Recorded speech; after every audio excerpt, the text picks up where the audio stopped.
أما بعد أعوذ بالله من الشيطان الرجيم بسم الله الرحمن الرحيم لقد نصركم الله في مواطن كثيرة ويوم حنين إذ أعجبتكم كثرتكم فلم تغن عنكم فئتكم شيئا فضاقت عليكم الأرض بما رحبت ثم وليتم مدبرين صدق الله العظيم۔ آج ہجری کے واقعات ہمارے چل رہے تھے اور آج کسی 8ویں ہجری کا تیسرا دن چل رہا ہے اور یہ آج اس کے حالات و واقعات جو ہیں مکمل ہو جائیں گے۔ 8ویں ہجری کے اندر سب سے بڑی جو خبر تھی وہ فتح مکہ والی ہے، جو پچھلے سبق میں آپ حضرات نے سن لی۔ مکہ فتح ہو گیا، اس کے حالات و واقعات بھی آپ نے کچھ سن لیے۔ فتح مکہ کے بعد رسول اللہ صلی اللہ علیہ وسلم نے صحابہ کرام سے بیعت لینی شروع کر دی، وہی جو قرآن مجید کے الفاظ یدخلون فی دین اللہ افواجا، لوگ جو ہیں وہ گروہوں کی صورت میں اللہ کے دین میں داخل ہو رہے ہیں۔ اب بیعت اسلام جو ہے وہ کن شرطوں پر لی جا رہی ہے؟ قرآن مجید کی سورہ ممتحنہ 28واں پارہ، اس کے اندر یہ شرائط جو ہیں ان کا تذکرہ موجود ہے۔ پہلی شرط یہ ہے اللہ کے ساتھ شرک نہیں کرنا، دوسری شرط چوری نہیں کرنی، تیسری شرط زنا نہیں کرنا، چوتھی شرط اپنی اولاد کو قتل نہیں کرنا، پانچویں شرط کسی پر بہتان نہیں لگانا، چھٹی شرط نیکی کے کسی کام میں نافرمانی نہیں کرنی اور پیچھے نہیں رہنا۔ یہ 6 شرطیں ہیں۔ پہلے آپ صلی اللہ علیہ وسلم نے مردوں سے اسلام کی بیعت لی، اس کے بعد عورتوں سے بیعت اسلام لی۔ مردوں سے بیعت لینے کا یہی طریقہ کہ دست مبارک یوں ہوتا اور اسلام قبول کرنے والے اپنے ہاتھ یوں رکھتے، لیکن عورتوں کے اندر یہ طریقہ نہیں۔ نبی پاک صلی اللہ علیہ وسلم جہاں امت کے روحانی باپ ہیں اور ساری امت کی خواتین ان کے لیے بیٹیاں ہیں، لیکن اس کے باوجود رحمت کائنات صلی اللہ علیہ وسلم نے پوری زندگی کسی غیر محرم عورت کو ہاتھ نہیں لگایا، پوری زندگی۔ اما جی رابعہ ہے، ہمارے ہاں ایک دستور چلا آ رہا ہے اور رواج ہے، وہ یہ ہے کہ ہم جو ہے اپنی برادری کے رشتہ داری کے ایسی بچیاں، بالغ بچیاں یا خواتین، ہم ان کے سروں پر ہاتھ رکھ کے پیار دیتے ہیں۔ بالکل غلط ہے اور یہ شرعاً ناجائز اور حرام ہے۔ جو محرم رشتہ دار بچیاں ہیں، محرم اور غیر محرم کسے کہتے ہیں؟ جن کے ساتھ نکاح کرنا جائز، وہ تمہارے لیے کیا ہے؟ جن کے ساتھ نکاح کرنا جائز ہے وہ ہمارے لیے محرم، اور جن کے ساتھ نکاح کرنا جائز نہیں، ٹھیک کہتے ہیں؟ پھر دھیان کدھر ہے؟ توجہ رکھیں نظر آ، جن کے ساتھ نکاح کرنا جائز ہے وہ آپ کے لیے غیر محرم ہے، نامحرم ہے، اور جن کے ساتھ نکاح کرنا جائز ہے اللہ اکبر۔ والدہ جو ہے یہ محرم ہے، بیٹی محرم ہے، بھتیجی بانجی محرم ہے، نانی دادی محرم ہے، پھوپھو اور خالائیں، یہ ساری محرم ہیں، اور جن کے ساتھ یہ رشتہ ہے آپ انہیں پیار دے سکتے ہیں، اور جن کے ساتھ یہ رشتہ نہیں ہے ان سے نکاح کرنا جائز ہے، وہ آپ کے لیے غیر محرم ہے، آپ انہیں پیار نہیں دے سکتے۔ ہمارے ہاں ایک اور بھی بڑا غلط دستور ہے، وہ یہ ہے کہ عموماً پیر حضرات، مرشد حضرات، وہ بھی گھروں میں داخل ہو جاتے ہیں جاہل، اور وہ بھی گھروں میں اندر جا کے خواتین کو پیار دیتے ہیں. ہمارے بھی خاندان میں ایسے تھا، کوئی پیر صاحب تھے، والد صاحب کا ابتدائی زمانہ تھا، تو جس وقت وہ ہمارے گھروں میں آئے تو والد صاحب نے ان کا ہاتھ پکڑ لیا تھا کہ شاہ جی آپ انہیں پیار نہیں دے سکتے. بڑا اس وقت جو ہے وہ طوفان برادری میں کھڑا ہوا، لیکن الحمدللہ والد صاحب جس مسئلے کی تحقیق کر لیا کرتے پھر اس پہ ایسے ڈٹ جاتے کہ برادری میں کوئی موافق ہو یا مخالف، اس بات کی قطعاً پرواہ نہیں کرتے. حضرت شیخ القرآن رحمہ اللہ کا واقعہ بھی یاد آ گیا. شیخ القرآن رحمہ اللہ فرمایا کرتے تھے کہ پیر جو ہے نا گھروں میں جاتے ہیں اور جا کے خواتین کو پیار دیتے ہیں اور کہتے ہیں یہ گھریلو خواتین جو ہے یہ ہماری بیٹیاں ہیں. یہ کیا ہے؟ ہماری بیٹیاں. حضرت شیخ فرماتے تھے یہ آدھا رشتہ بتاتے ہیں، پورا رشتہ نہیں بتاتے. اگر وہ گھر کی خواتین پیر صاحب کی بیٹیاں ہیں تو پیر صاحب پھر ان کے کیا لگے؟ باپ. تو جو گھر کے افراد ہیں وہ پیر صاحب کے کیا لگے؟ بیٹے. اور پیر صاحب کی بیوی ان کے لیے کیا لگی؟ ہاں، پیر صاحب باپ ہیں تو پیر صاحب کی جو پیرنی صاحبہ ہیں وہ کیا لگی؟ ماں. تو جو باپ اپنی بیٹیوں سے ملتا ہے تو بیٹوں کو ماں سے کیوں نہیں ملنے دیتا؟ ہاں وہ اندر نہیں جی سیال رسول ساڈے پردے ستر. یہ ساری جاہلیت والی باتیں ہیں. نبی پاک صلی اللہ علیہ وسلم نے کسی موقع پر بھی کسی غیر محرم عورت کو پیار نہیں. اس لیے اگر گزشتہ زندگی میں یہ معاملہ ہو چکا ہے اللہ سے توبہ کریں. توبہ کا دروازہ کھلا ہوا ہے اور نیچے جو خواتین سن رہی ہیں وہ بھی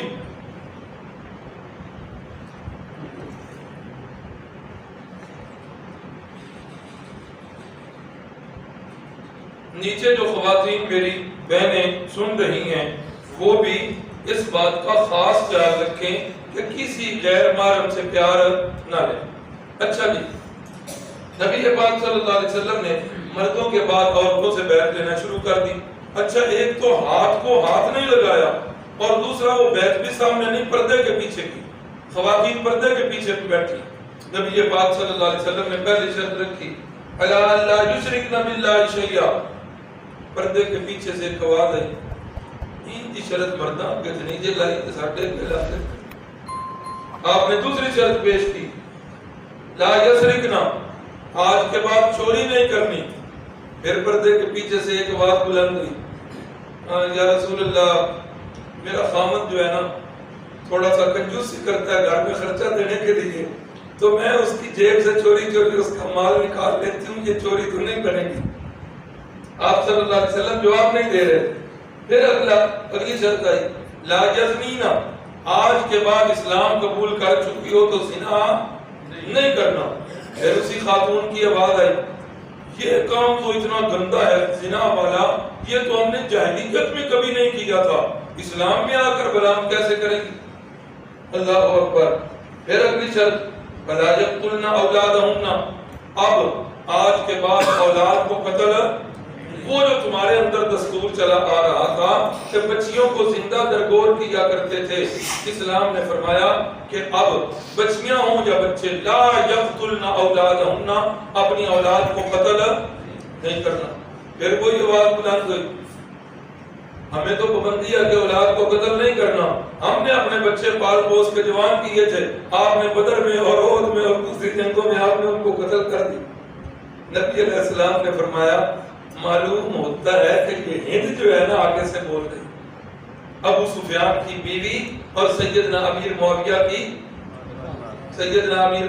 کی والدہ چونکہ اسلام قبول کر چکی ہیں اور یہ ساتھ ساتھ وہ تبصرے کر رہی ہیں، تو نبی پاک صلی اللہ علیہ وسلم جس وقت یہ لفظ نا ہندا بول دیتے ہیں، ہندا نہیں ہے لفظ ہند ہے، تو جس وقت ہند نے یہ کہا کہ ہمیں تو کہہ رہے ہیں کہ اولاد کو قتل نہیں کرنا اور ہم نے جو بچے پال کو اس کے جوان کیے، آپ نے جنگ کے میدانوں میں انہیں قتل کر دیا، تو نبی پاک صلی اللہ علیہ وسلم ہنس پڑے اور مسکرا کے فرمانے لگے لگتا ہے کہ یہ ہند جو ہے یہ آگے سے باتیں کر رہی ہے اور یہ تفصیل پوچھ رہی ہے. اللہ اکبر.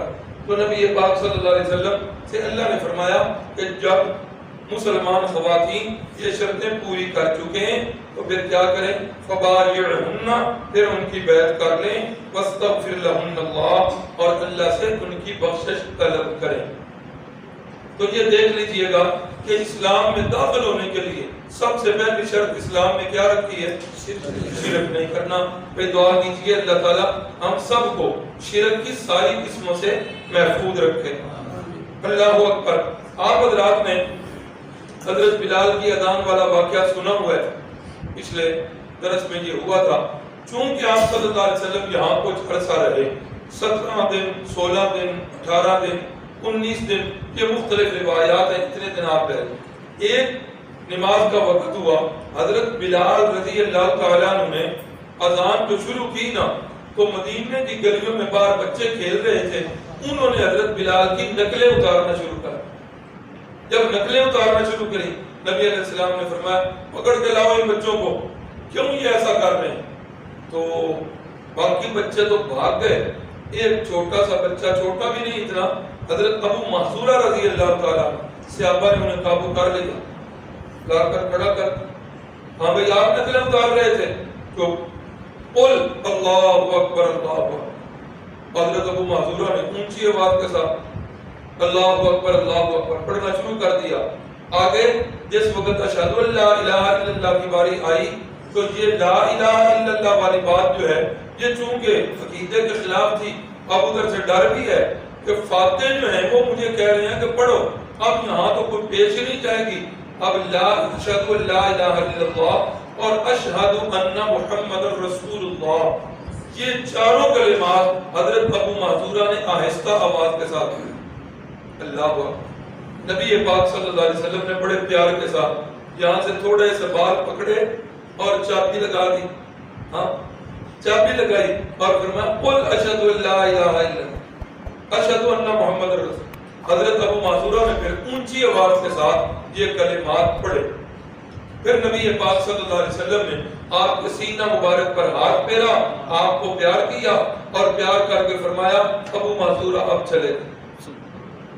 ابو محذورہ کہنے لگے یا رسول اللہ ہم تے جان جو کر چھڑے، اب تو کدھر جاؤں، اب تو اپنے دامن کے اندر ہی مجھے سمیٹ لیجئے، اب اسلام کے حلقے میں مجھے داخل کر۔ وہ جو سینہ مبارک پہ ہاتھ آیا، اسلام کی اور رسول اللہ کی ساری نفرتیں اللہ نے دل سے نکال دی اور حضرت ابو محذورہ مسلمان ہو۔ یہ اذان کے اندر 4 دفعہ یہ کلمات پڑھنا، اسے فقہی اصطلاح میں کہتے ہیں ترجیع۔ کیا کہتے ہیں؟ ترجیع۔ یہ حضرت ابو محذورہ جو ہے نا، انہوں نے پھر زندگی میں وہ اذان پڑھتے نا تو اذان میں ترجیع پڑھا کرتے تھے، یہ 4 دفعہ پڑھا کرتے تھے۔ جب صحابہ پوچھتے کہ یہ کیا مسئلہ ہے، فرمایا کرتے بھئی مجھے وہ دن پہلے دن والی بات یاد ہے، فتح مکہ والی، میں اسی کو بنیاد بنا کے تو میں جو ہے یہ 4 مرتبہ ہی پڑھوں گا، یہ ان کا اپنا ذوق۔ اور دوسرے نمبر پہ وہ بار مبارک جہاں چابی لگی تھی، حضرت ابو محذورہ نے ساری عمر پھر وہ بار بھی نہیں اتروائے کہ یہاں میرے محبوب کے ہاتھ مبارک لگے ہوئے ہیں اور یہ میرے لیے سعادت۔ اللہ اکبر۔ تو حضرت ابو محذورہ رضی اللہ تعالیٰ عنہ یہ بھی مسلمان ہو گئے۔ حضرت واشی ان کا وہ تفصیلی واقعہ گزر چکا ہے، یہ بھی فتح مکہ کے بعد مسلمان۔ حضرت ابو قحافہ یاد ہے یہ کون شخصیت ہے؟ جزاکم اللہ خیرہ۔ یہ نا جب آپ جواب دیتے ہیں کوشش کیا کریں جس وقت باہر سے کوئی مہمان آتے ہیں تو اونچی آواز کے ساتھ ادھر بھی جواب دیا کریں۔ کورس کی ابتدا میں قاری سلیمان صاحب تشریف لائے تھے تو ان کو یہ شکوہ رہا کہ بات پوچھتے ہیں تو ساتھی آگے بتاتے ہیں، جب آپ کو پتا ہوتا ہے اس سے نا وہ بیان کرنے والے کی حوصلہ افزائی ہوتی ہے۔ تو یہ وہ شخصیت ہے جن کا نام ابو قحافہ اور یہ حضرت سیدنا صدیق اکبر رضی اللہ تعالیٰ عنہ کے والد گرامی، اور یہ بھی اس موقع پر یہ بھی مسلمان ہوئے۔ تو جس وقت یاد ہے کہ رسول اللہ صلی اللہ علیہ وسلم کی اور سیدنا صدیق اکبر کی عمر میں کتنا فرق ہے؟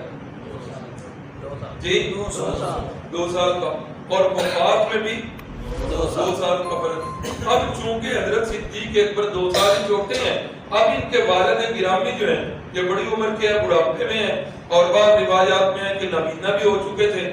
اب جس وقت رسول اللہ صلی اللہ علیہ وسلم کے سامنے حضرت ابو قحافہ کو لایا گیا تو رسول اللہ نے فرمایا ابو بکر ابا جان کو ایسے ہی تکلیف دی ہے، میں خود ان کے پاس چل کے چلا جاتا۔ اتنا مقام ہے صدیق اکبر رضی اللہ تعالیٰ عنہ کے والد گرامی ابو قحافہ مسلمان، بیٹے ابو بکر مسلمان، ان کے اگلے بیٹے مسلمانوں کی تو خیر کئی نسلیں چلی آ رہی ہیں، دادا جان بھی صحابی، پھر بیٹا جان بھی صحابی، ان کے بیٹا جان بھی صحابی، یہ جو ہے نا صحابہ اکرام کی پشتے ہیں۔ تو حضرت صدیق اکبر کے والد گرامی بھی مسلمان ہوئے۔ تو جس وقت مکہ فتح ہو گیا تو بڑے بڑے کچھ لوگ ایسے تھے نامی گرامی جو ڈر کی وجہ سے بات، کچھ تو ایسے تھے جو پچھلے سبق میں بات ہو چکی، جو رسول اللہ صلی اللہ علیہ وسلم کے گستاخ تھے، اشعار میں رسول اللہ کی ہجو کیا کرتے تھے، یا ایسے ہی جنہوں نے کچھ مسلمانوں کو ظلمن قتل کیا، 9 اشتہاری مجرم تھے۔ آپ نے فرمایا کہ جہاں بھی نظر آئے انہیں قتل کر دیا کہ یہ وہ نہیں، یہ وہ لوگ تھے جن کا اور جرم تو کوئی نہیں تھا، یہی جرم تھا کہ ان کے باپ دادا جو تھے وہ کفر پر تھے اور انہوں نے مسلمانوں کو تکلیف دینے میں کوئی جو ہے نا کمی نہیں کی تھی۔ کئی لوگ تھے، اب جس وقت مکہ فتح ہوا اب ان کے ذہن کے اندر وہ پرانی فلمیں تھی کہ جب بھی فاتح کوئی داخل ہوتا ہے تو مفتون قوم کا کیا حال ہوتا ہے۔ اب یہ حضرات بھاگے، اب ساروں کی تفصیل تو نہیں کروں گا، صرف حضرت اکرمہ رضی اللہ تعالیٰ عنہ کا واقعہ بیان کروں گا۔ اکرمہ جو ہیں یہ بھی بھاگے اور بھاگے یمن کی طرف چلے گئے، ساحل پر پہنچ گئے، کشتی تیار ہے اس میں سوار ہو گئے۔ اب یہ ادھر بھاگے اور ان کی بیوی جو ہے اکرمہ کی وہ ابو جہل کی بھتیجی ہیں اور رسول اللہ صلی اللہ علیہ وسلم کی صحابیہ ہیں، وہ اسلام قبول کر چکی ہیں۔ جس وقت اسلام قبول کیا، یا رسول اللہ میرا خامد ابو قحافہ میرا خامد جو اکرمہ ہے وہ بھاگ گیا آپ کے ڈر کی وجہ، یا رسول اللہ اگر اجازت ہو تو آپ اسے پناہ دے دیں، ہو سکتا ہے آپ کے اس رویہ سے میرا خامد بھی جو ہے وہ مسلمان ہو جائے یا کم از کم واپس تو آ جائے۔ اب تو وہ ایسے چلا گیا کہ کبھی شاید واپس نہ آئے۔ تو رحمت کائنات صلی اللہ علیہ وسلم نے فرمایا کہ اکرمہ کو میں نے پناہ دے دی، اسے کہو جہاں بھی ہے آ جائے، اسے کچھ بھی نہیں کہا۔ یا رسول اللہ وہ ابو جہل کا بیٹا ہے، جس ابو جہل نے جو کچھ کیے سارا پتہ ہے، ایسے شاید وہ یقین نہ کرے، ایسا کرے مجھے کوئی نشانی دے دے جو میں اسے دکھا کے کہوں کہ اللہ کے نبی صلی اللہ علیہ وسلم نے پناہ دی۔ آپ صلی اللہ علیہ وسلم نے اپنی چادر مبارک اتاری اور چادر مبارک اتار کے فرمایا کہ میری کملی لے جاؤ اور جا کے اکرمہ کو دے دو۔ آپ اکرمہ آگے آگے جا رہے ہیں اور اکرمہ کی بیوی پیچھے پوچھ رہی ہے لوگوں سے اکرمہ کدھر گیا؟ جی اس گلی سے گیا، بھاگتی ہیں ادھر، ادھر چوک کدھر گیا؟ جی اس طرف مڑ گیا، ادھر چلا گیا۔ وہ بیوی بیچاری پیچھے پیچھے، اکرمہ جو ہے وہ چلے گئے ہیں، کشتی میں سوار ہو چکے ہیں اور کشتی جو ہے ساحل چھوڑ چکی ہے، کشتی پانی کے اندر پہنچ چکی ہے۔ اب یہ دوڑتی ہوئی ساحل پر پہنچ کے پیچھے سے بلا رہی ہے اکرمہ واپس آ جاؤ، اکرمہ واپس آ جاؤ، اللہ کے نبی جو ہیں وہ تمہیں پناہ دے چکے ہیں۔ اکرمہ یہ چادر بھی دیکھو، اللہ کے نبی صلی اللہ علیہ وسلم نے یہ چادر بطور نشانی بھیجی ہے۔ ادھر یہ بیچاری پکار رہی ہے اور اندر ایک اور تماشا بن گیا۔ وہ جس وقت کشتی درمیان میں پہنچی تو درمیان میں پہنچ کر کشتی جو ہے وہ بھمر میں پھنسی اور ہچکولے کھانے لگ پڑی۔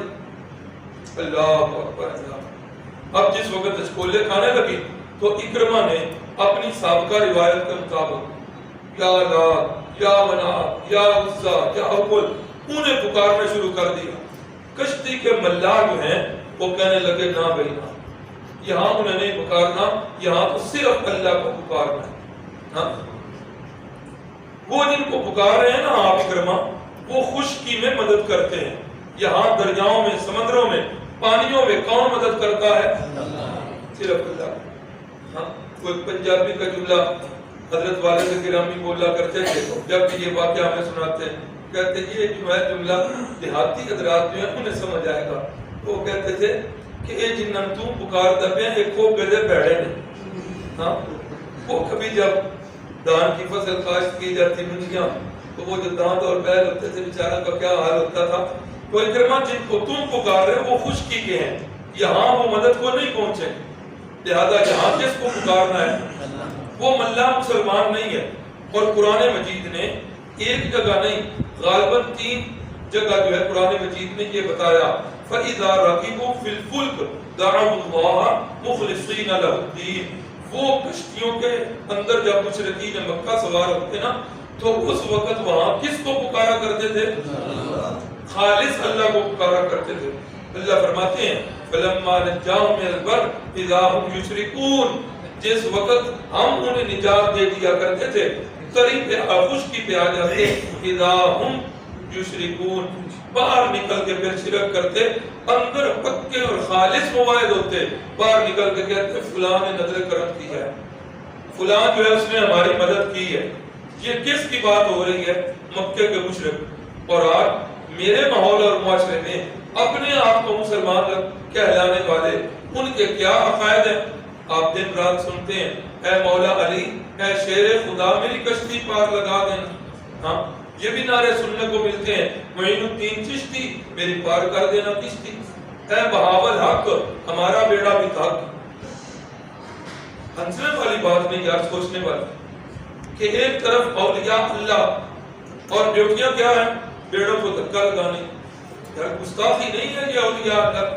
کیسے عقائد ہم نے اپنائے ہوئے؟ قرآن سنت سے تو متصادم عقائد ہے. تو یہ قرآن مجید بار بار کہہ رہا ہوں پڑھیے اور عقائد کی اصلاح کیجیے. یہ بات بھی پیچھے گزر چکی ہے. مشرکین مکہ 2 جگہوں پر کے موعد ہوا کرتے. ایک جب کشتی میں سفر کرتے اور دوسرے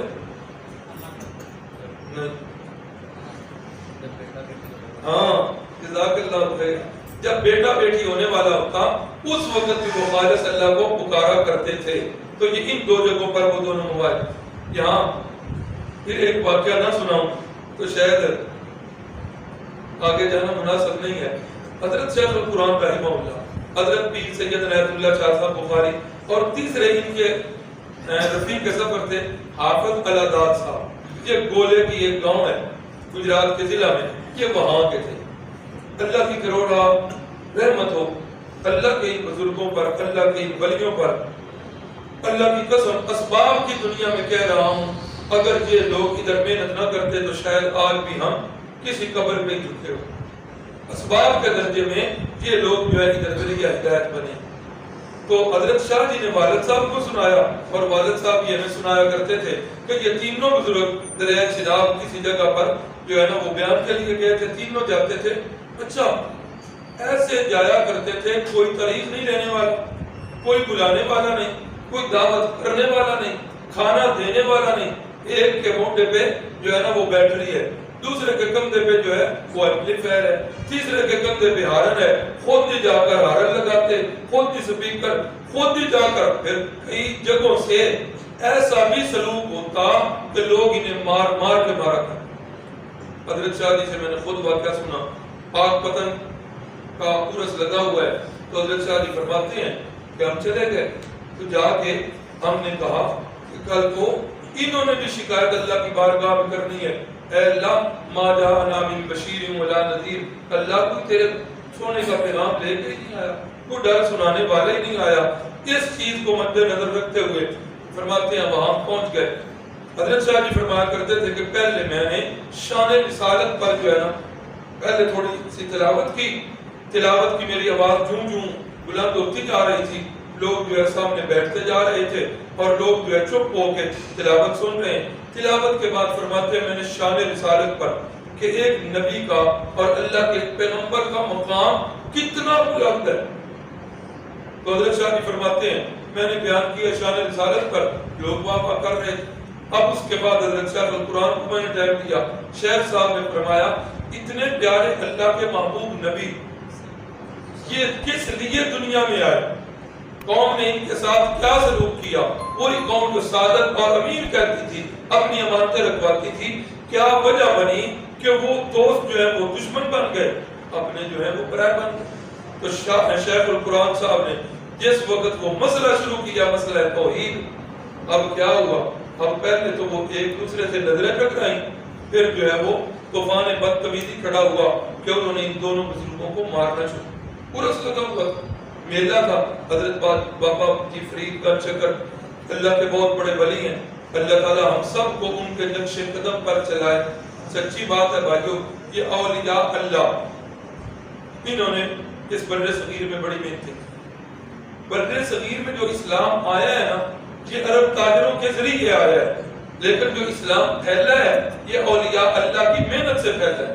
آپ 3-4 پشتے اوپر چلے جائیں، کسی کے آبا و اجداد سکھ، کسی کے ہندو، کسی کے مجوسی، کیا کیا ہوں، یہ ان اللہ کے ولیوں کی محنتیں ہیں کہ آج لوگ ہم جو ہے مسلمان۔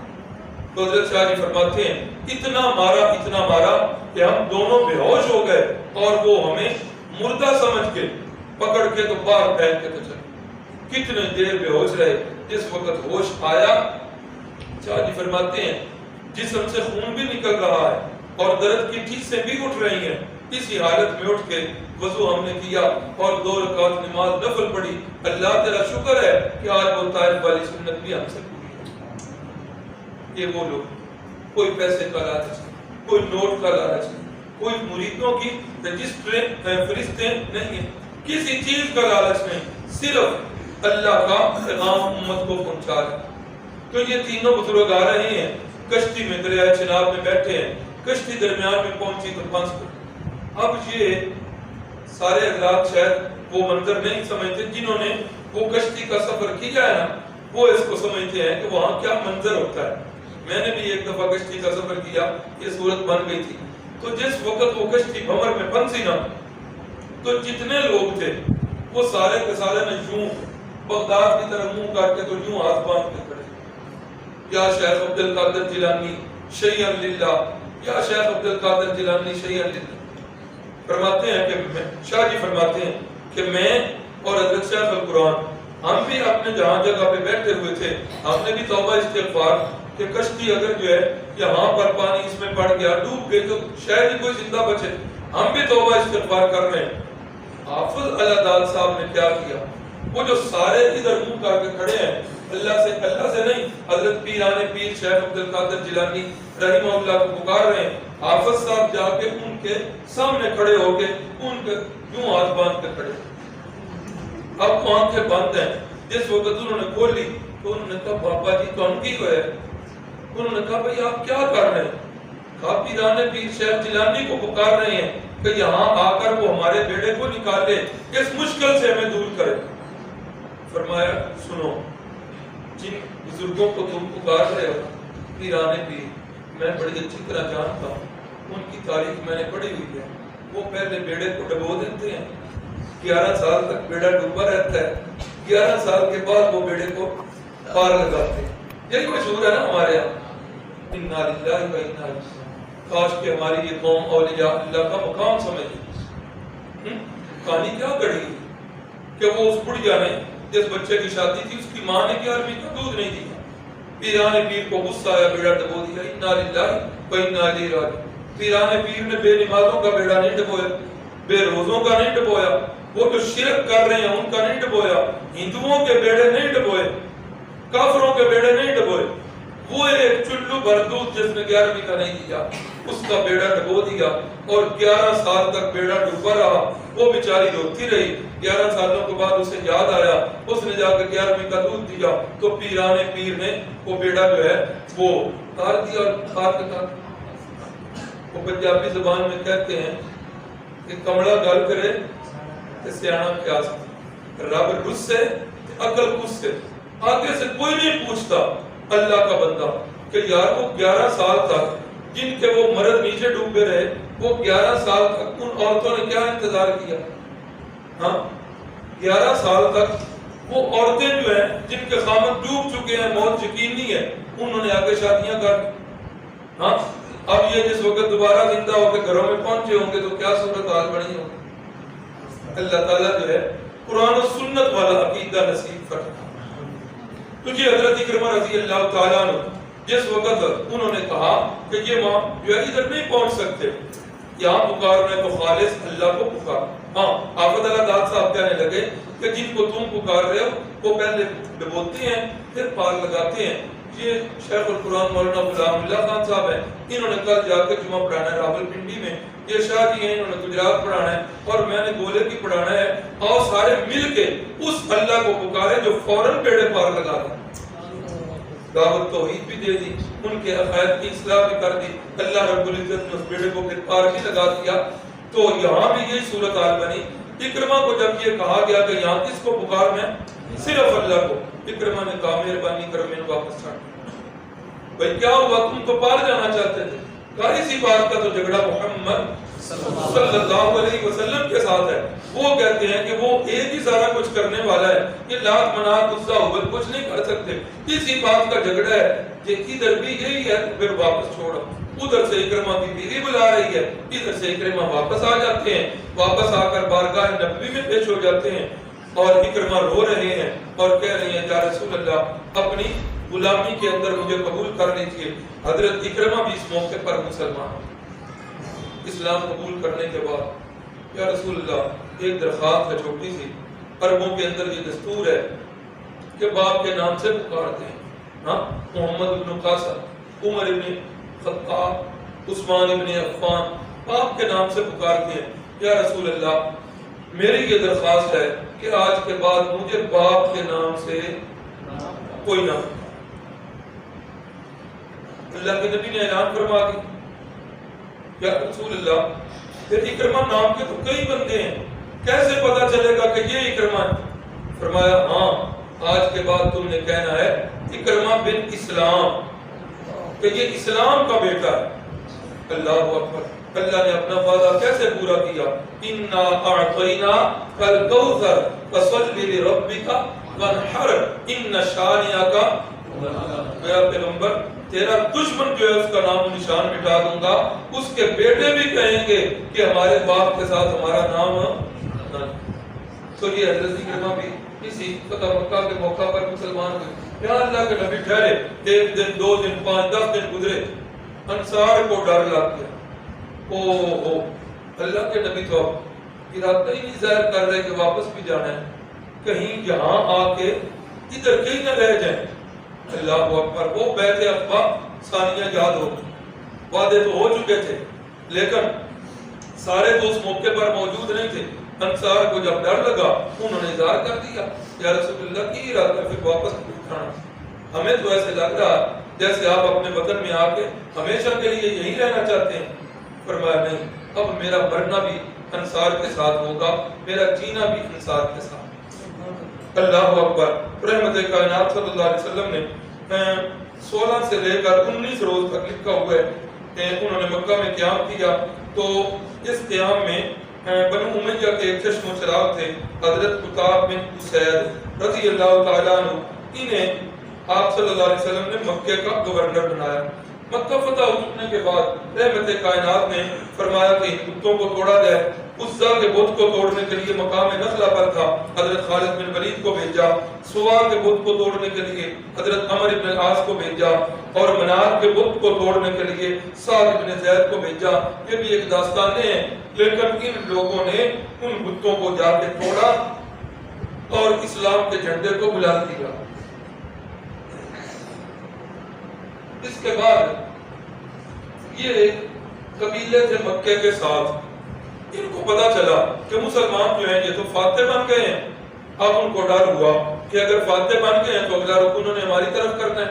انہوں نے تیاری شروع کر دی، یہ حنین والوں نے تو تیاری جب کی۔ رسول اللہ صلی اللہ علیہ وسلم کا نظام جاسوسی بڑا جو ہے نا سخت تھا، جاسوسوں نے اطلاع دے دی، آپ نے تحقیق کروائی تو واقعی ایسا، تو رحمت کائنات صلی اللہ علیہ وسلم نے صحابہ کو حکم کیا کہ چلو بھائی حنین کی طرف۔ اب جس وقت یہ مکہ سے نکلے ہیں تو اس وقت ان کی تعداد 12,000، کتنی تعداد؟ 12,000۔ یاد ہے کہ یہ لوگ جب مدینہ سے آئے تھے تو کتنے تھے؟ 10,000، اور 2,000 یہاں کے لوگ ساتھ مل گئے، اور کچھ نو مسلم بھی تھے اور کچھ ایسے بھی تھے جو مسلمان تو نہیں ہوئے تھے، لیکن انہوں نے کہا نہیں کہ ہم تھوڑے نال ہی جائیں، ہم بھی آپ کی طرف سے ہو کے لڑیں گے۔ بعد میں 40 بندے لکھ کے، بعد میں 80 لکھ کے 12، یہ بھی کچھ تعداد تھی۔ یہ اسلامی لشکر جو ہے یہ 12,000 کی تعداد ہے، اور کفار کی تعداد میں نے لکھی ہے کتنی ہے؟ یہ بڑا جنگجو قبیلہ تھا حنین والا. تو اب ان کو بھی تعداد کا پتہ ہے, رسول اللہ صلی اللہ علیہ وسلم کو بھی ان کی تعداد کا پتہ ہے. اب جس وقت مکے سے نکل رہے ہیں مسلمانوں کو پتہ چلا تعداد ان کی 4000 ہے. مسلمانوں نے کہا بلے بلے, موجے موجے. وہ بدر میں تو ہم 313 تھے, وہ 3 گنا تھے. ہر جنگ میں وہ 3 گنا 4 گنا آتے رہے. اب تو ہم 12000 ہیں, وہ 4000 ہیں, ہم 3 گنا ہیں. آج بلا فقہ کیسے نہیں ہو. اللہ اکبر. قرآن مجید نے نقشہ کھینچا, فرمایا وَلَقَدْ نَصَرَكُمُ اللَّهُ فِي مَوَاطِنَ كَثِيرَةٍ. مسلمانوں, اللہ نے ڈھیر ساری جگہوں پر تمہاری مدد کی. وَيَوْمَ حُنَيْنٍ, اور خاص کر کے وہ دن یاد کرو. کون سا دن؟ جو حنین کا دن. اِذْ أَعْجَبَتْكُمْ كَثْرَتُكُمْ, جس وقت تمہاری کثرت نے تمہیں تعجب میں ڈال دیا تھا کہ آج وہ فتح ہوگی ہوگی. نتیجہ کیا نکلا؟ فَلَمْ تُغْنِ عَنْكُمْ شَيْئًا, پھر وہ تمہاری کثرت کسی کام نہ. اب وہ بڑے جنگجو لوگ تھے, انہوں نے کیا کیا کہ اللہ کے نبی صلی اللہ علیہ وسلم نے مکے سے جس وقت ہمارے قبیلے کی طرف آنا ہے تو اس رستے سے گزرنا ہے, اور وہ رستے سے یوں پہاڑیاں تھی, درمیان میں وہ درہ تھا. اب وہ لوگ جو ہے درے پہ بیٹھ گئے, پہاڑیوں پہ جو ہے نا انہوں نے پوزیشنیں سنبھال لی. تو حضرت خالد بن ولید کا دستہ جو ہے وہ آگے ہے اور پیچھے مسلمانوں کی جو ہے نا فوج ہے. تو جس وقت یہ ساری فوج جو ہے درے میں پہنچی, اب انہیں نہیں پتا کہ وہ اوپر پوزیشنیں سنبھال چکے ہیں. کتنا سخت انہوں نے حملہ کیا, ہر طرف سے تیروں کے گچھاڑ, اتنی گچھاڑ کہ مسلمان جو ہے ایک دفعہ گھبرا گئے.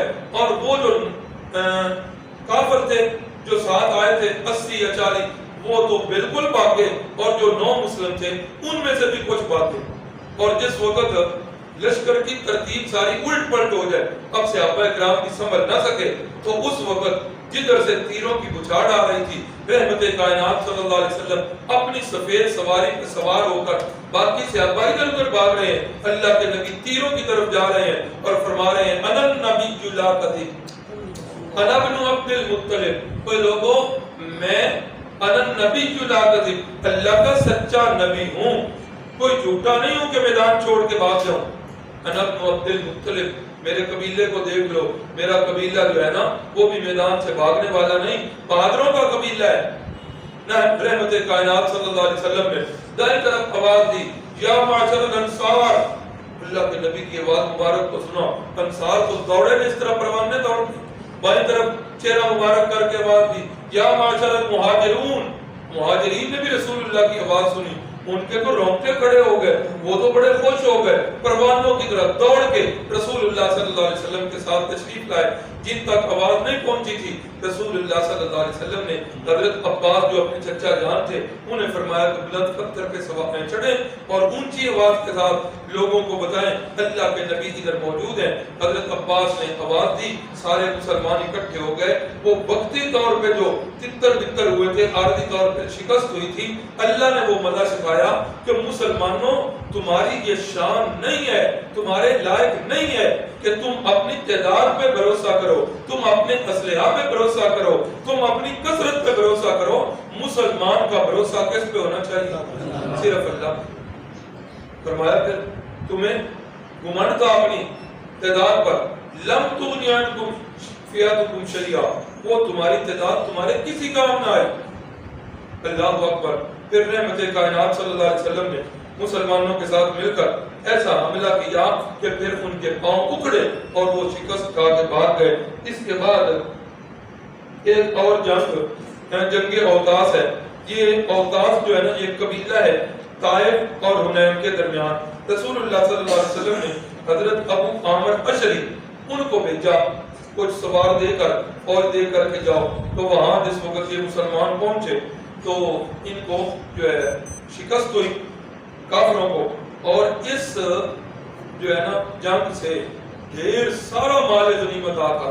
کیا لکھ تو نہیں سکتا جلدی میں, ان کے اندر جو مال غنیمت آیا, مال غنیمت میں تقریباً 6000 قیدی ہیں, 24000 اونٹ ہیں, 40000 بکریاں ہیں. پتہ ہے یہ اتنا مال غنیمت کیوں آیا؟ یہ اوتاس والے بھی بڑے بہادر لوگ, انہوں نے کہا جنگ کرنی ہے, بیوی بچے بھی ساتھ لے کے جانے ہیں, اپنا مال مویشی بھی لے کے جانا ہے تاکہ کسی کو پچھلی فکر ہی نہ ہو، ہر چیز اپنی لے کے گئے۔ تو جس وقت اسلامی لشکر کا حملہ ہوا پھر ان کے پاؤں اکھڑے تو بھاگے تو یہ سارا مال جو ہے یہ مسلمانوں کے کام آ گیا۔ اب جس وقت قیدی میں نے کتنے بتائے تھے 6000 قیدی، اب ان قیدیوں کو جس وقت مردوں کو اور خواتین کو ان کے بازو پیچھے کر کے ہاتھوں کو رسیوں کے ساتھ باندھا جا رہا ہے، تو انہی قیدی خواتین میں ایک خاتون کو جس وقت صحابہ کرام باندھنے لگے تو اس نے کہا مجھے باندھو نہیں، میں تمہارے نبی کی بہن۔ اللہ اکبر، آپ ہمارے نبی کی بہن، آپ کیسے بہن ہو؟ ہمارے نبی پاک صلی اللہ علیہ وسلم کی بہن؟ فرمایا نہیں جو یقین تے میں نہ کون ہے۔ صحابہ کرام انہوں نے پکڑا اور رسول اللہ صلی اللہ علیہ وسلم کے پاس لے گئے، فرمایا محمد مجھے پہچانتے؟ یہ حضرت شیمہ تھی جو رسول اللہ صلی اللہ علیہ وسلم کی رضائی بہن تھی، حضرت حلیمہ کی بیٹی تھی۔ فرمایا محمد نہیں پہچانتے ہو؟ بازو سے کپڑا اٹھایا اور وہ کاٹی دکھائی، محمد یہ بچپن میں آپ نے مجھے کاٹی۔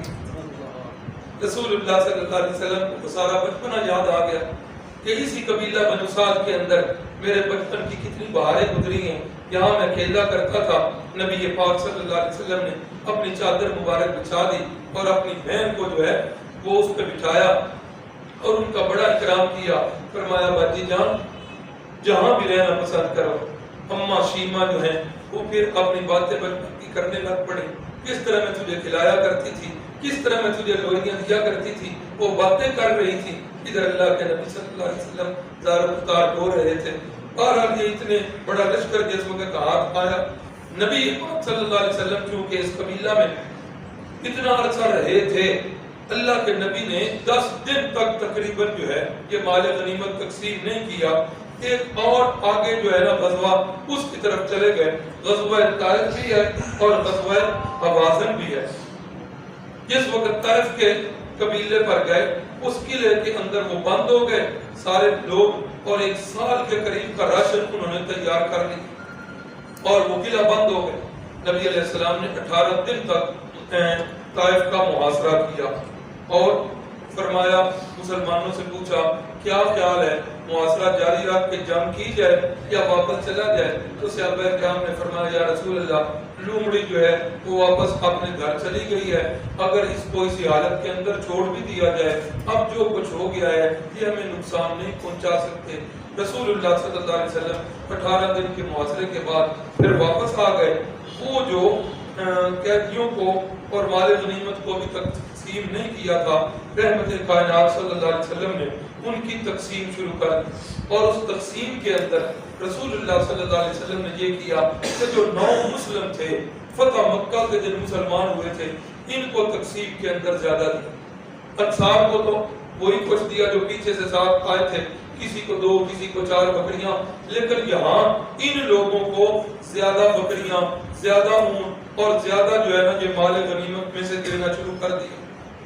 اب انصار کے بچے اور نوجوان ان کے ذہن کے اندر یہ بات آئی کہ دیکھو جی قربانیاں ہم نے دی، فطری بات ہے، قربانیاں ہم نے دی ہیں، مشکل وقت میں ساتھ ہم نے دیا ہے اور ہر موقع پر ہم اللہ کے نبی کے اوپر رہے ہیں، اور آج مال غنیمت کی باری آئی ہے تو آج انصار میں وہ یاد آ گئے، آج مکے والے اور قریشی یاد آ گئے۔ یہ انصار کے نوجوان بچے ان کی باتیں ہیں، بزرگ انصار کی باتیں ہیں۔ نبی پاک صلی اللہ علیہ وسلم تک یہ بات پہنچی، آپ نے بلا لیا انصار، فرمایا یہ باتیں تم نے کی ہیں؟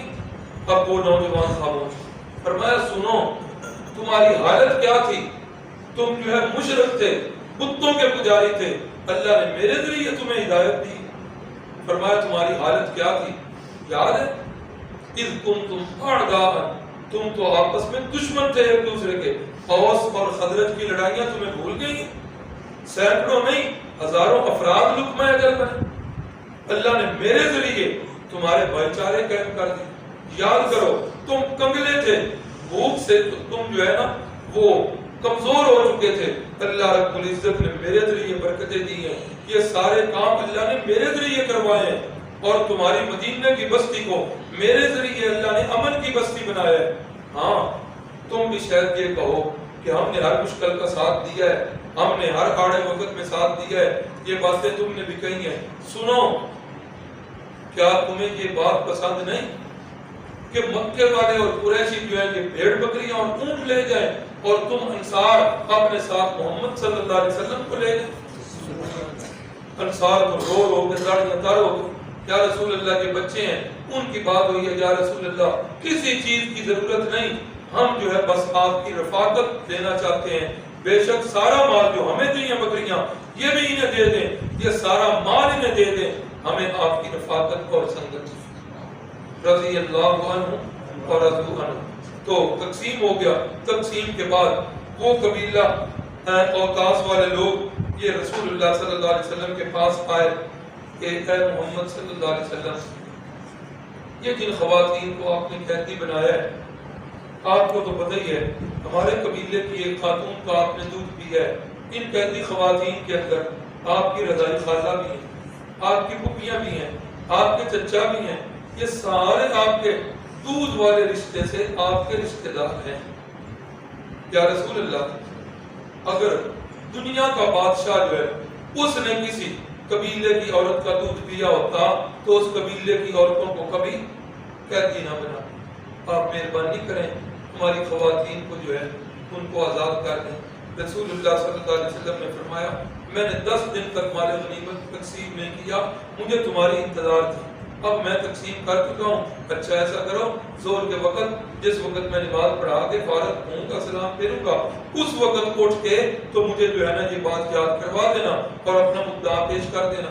زور کے بعد وہ سردار جو ہے اٹھے، انہوں نے یہ باتیں کی، رسول اللہ صلی اللہ علیہ وسلم نے فرمایا بھائی میں اپنے اور قریش کے حق سے دستبردار ہوتا ہوں، ہمارے خاندان کے پاس جتنی خواتین آئی ہیں ہم نے انہیں آزاد کیا اور ان کے ساتھ بھیج دی، ہم اس کے لیے تیار ہیں۔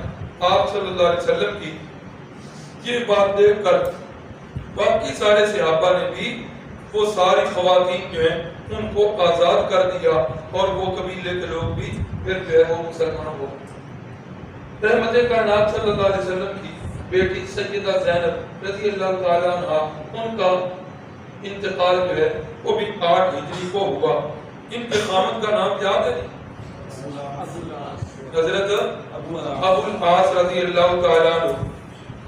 ان کی اولاد میں ایک بیٹے ہیں جن کا نام ہے حضرت علی، جن کا نام ہے حضرت علی، اور دوسری ان کی بیٹی ہیں جن کا نام ہے امامہ۔ کیا نام؟ امامہ۔ ایک روایت کے مطابق وہ رسول اللہ صلی اللہ علیہ وسلم نے پتہ مکہ والے دن چھڑی سے جو بہت نیچے گرائے تو وہ تو گرائے، اور جہاں تک چھڑی نہیں پہنچ رہی تھی وہاں حضرت علی کو کندھوں پہ بٹھایا، یہ بات تو ہے۔ اب بعض کہتے ہیں سیدنا علی المرتضیٰ رضی اللہ تعالیٰ عنہ کو بٹھایا، اور کچھ سیرت نگار لکھتے ہیں کہ نہیں، یہ جو ہے نا حضرت زینب کے بیٹے علی جو ہیں ان کو اپنے کندھوں پہ بٹھایا اور فرمایا کہ یہ جو ہے نا نیچے اتار دو اور انہیں نیچے گرا دو۔ یہ حضرات کہتے ہیں دلیل ان کی یہ ہے کہ حضرت سیدنا علی المرتضیٰ رضی اللہ تعالیٰ عنہ کا قد مبارک جو ہے وہ چھوٹا تھا، آپ کا قد مبارک، بلکہ لطیفہ بھی یاد آ گیا، ایک دن حضرت صدیق اکبر، حضرت فاروق اعظم اور حضرت علی یہ تینوں دوست جا رہے ہیں، ایک طرف صدیق اکبر، ایک طرف فاروق اعظم اور درمیان میں حضرت علی۔ تو حضرت عمر نے فرمایا علی تم تو ہمارے درمیان ایسے ہو جیسے لنا کے اندر نون ہوتا ہے، لنا لکھ کے نا ادھر سے لام لمبا ادھر سے الف لمبا اور درمیان میں نون کا دندانہ چھوٹا نا، علی تم تو ہمارے درمیان ایسے ہو جیسے لنا میں نون ہوتا ہے۔ حضرت علی نے کیا پیارا جواب دیا، اللہ اکبر، فرمایا اچھا میرے بغیر تو پھر تم بھی لا ہو، لنائی جو نون کو کٹ چڑھو تو باقی کوئی بھی نہیں بچتا، لا ہی۔ اللہ اکبر۔ تو بہرحال یہ ایک روایت تھی جو آپ حضرات کو بتا دی ہے۔ رسول اللہ صلی اللہ علیہ وسلم انہی غزوات سے واپس جب آئے ہیں تو آپ نے جیرانہ کے مقام پر احرام باندھا ہے، اور جیرانہ کے مقام پہ احرام باندھ کے آپ صلی اللہ علیہ وسلم نے عمرہ واپسی پہ آ کے کیا ہے۔ یہ حضرت امامہ جو تھی نا حضرت زینب کی بیٹی، یہ حضرت فاطمہ کی کیا لگی تھی جی؟ یہ حضرت امامہ حضرت فاطمہ الزہرا کی کیا لگی؟ بانجی لگی۔ حضرت فاطمہ الزہرا نے وفات سے پہلے حضرت علی المرتضیٰ سے وصیت کی تھی، علی میرے بعد اگر شادی کرنی ہو تو امامہ سے کرنا۔ تو پھر حضرت سیدنا علی المرتضیٰ رضی اللہ تعالی عنہ نے وفات حضرت فاطمہ زہرا کی وفات کے بعد انہی کے ساتھ شادی کی ہے۔ پھر حضرت ابراہیم جو رسول اللہ صلی اللہ علیہ وسلم کے بیٹے ہیں، حضرت ماریہ قبطیہ کے بطن سے ہیں، تو ان کی ولادت جو ہے یہ بھی 8 ہجری کے اندر ہوئی ہے۔ تو یہ وہ ساری چیزیں تھی۔ 8 ہجری کے حالات و واقعات میں جو بڑے بڑے تھے وہ تقریباً پورے ہو چکے ہیں۔ باس کا مکالمہ ہے۔ ہاں ایک منٹ، پورم صاحب کی طرح عبد الغفار صاحب دیکھ کے ذرا استاد جی سو تو نہیں جاگ رہے ہیں؟ تو نے پوچھے جی استاد جی جاگ صاحب اللہ اکبر، میرے استاد ہیں، بچپن میں میری تربیت انہوں نے کی، صرف کی جو ابتدائی کتاب ہے میں نے ان کے پاس پڑھی، بڑی انہوں نے میرے اوپر محنت کی۔ اور میرے جو مربی اساتذہ ہیں نا، ان میں پہلے میرے مربی اساتذہ میں والد صاحب کے بعد جو ہیں وہ استاد ہیں، مظفر گڑھ کے رہنے والے ہیں۔ اور آج کل ہم نے سفر کیا، فیصل آباد گئے ہوئے تھے، پرانے جتنے بھی وہاں کے فاضل ہیں ان کے وہ وہاں پر اجتماع تھا، کل ہم ادھر تھے تو استاد جی کی سنگت میں گئے، بڑے معذور بھی ہوئے۔ اچھا چلے آرام کر رہے ہیں۔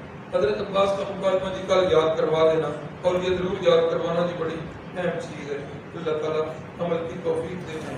یہ کئی ایسے جو درخواستیں آئی ہیں بیماری کی، تو یقین کریں میرے تک تو پھر رپورٹ پہنچ جاتی ہے، میرا تو خیر ہے ہی کوئی نہیں کمال تو آپ حضرات کیا ہے جو آپ اتنی دور دراز سے آتے ہیں، بلکہ سمجھے کہ یہ اللہ کی آپ پر مہربانی ہے کہ آپ سارے دن کے تھکے ہارے آپ اس وقت آ کر اپنا وقت قیمتی بناتے ہیں۔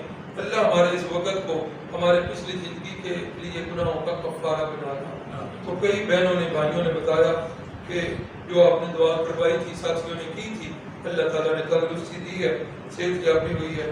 ایک بہن کی طرف سے دعا کی درخواست ہے کہ میں اپنے بچے کی طرف سے پریشان ہوں، اللہ تعالیٰ میرے بچے کی پریشانی کو ختم فرما دے۔ بسم اللہ الرحمن الرحیم، الحمدللہ رب العالمین، اللہم صلی علی سیدنا و مولانا محمد اللہم اکفنا بحلالک۔ اے اللہ کی بہنوں نے بھائیوں نے دعاؤں کے لیے کہا ہوا ہے، مولا سب کی جائز حاجات کی تکمیل فرما دے، سب کی مرادوں کو پورا فرما دے، سب کی مشکلوں کو آسان فرما دے۔ اللہ مشکلوں کو آسان کرنے والا ہے ہی تو، تیرے پیارے محبوب نبی نے ہمیں تیرا ہی دروازہ دکھایا ہے اور یہ تعلیم دی ہے کہ جب بھی مشکلوں میں پھنس جاؤ تو اللہ کو پکارو، جب بھی مدد کے لیے پکارنا ہے، اذا استعنت فاستعن باللہ اذا سألت فاسأل اللہ، یہ تیرے پیارے محبوب کی تعلیمات ہیں کہ سوال بھی کرنا ہے تو کس سے؟ اللہ سے، مدد بھی مانگنی ہے تو کس سے؟ اللہ سے۔ اللہ تیرے پیارے محبوب نبی کی تعلیم کے مطابق ہم تیرے ہی بندے ہیں، تجھ سے ہی مانگ رہے ہیں، اللہ ہماری دعاؤں کو قبول فرما دے۔ اے اللہ حاضرین محفل جن کے ہاتھ تیری بارگاہ میں اٹھے ہوئے ہیں، تو ان کے دلوں کے بھید جانتا ہے، ان کے ذہنوں کے اندر جو ان کی جائز خواہشات ہیں اللہ سب کو تو جانتا ہے، ان کی تکمیل فرما دے۔ اے اللہ رزق حلال نصیب فرما دے، کسی کا حق کھانے سے بچا لے، کفر سے، شرک سے، بدعات سے، جاہلیت کی رسومات سے بچا کر اپنے پیارے محبوب کے دین پر صراط مستقیم پر ہمیں چلا دے، اسلام والی زندگی اور ایمان والی موت نصیب فرما دے، ہمیں بھی اور ہمارے فوت شدگان کو بھی قیامت والے دن رسول اللہ صلی اللہ علیہ وسلم کی شفاعت نصیب فرما دے، آمین یا رب العالمین۔ صلی اللہ تعالی علی النبی الکریم وعلی آلہ وصحبہ اجمعین۔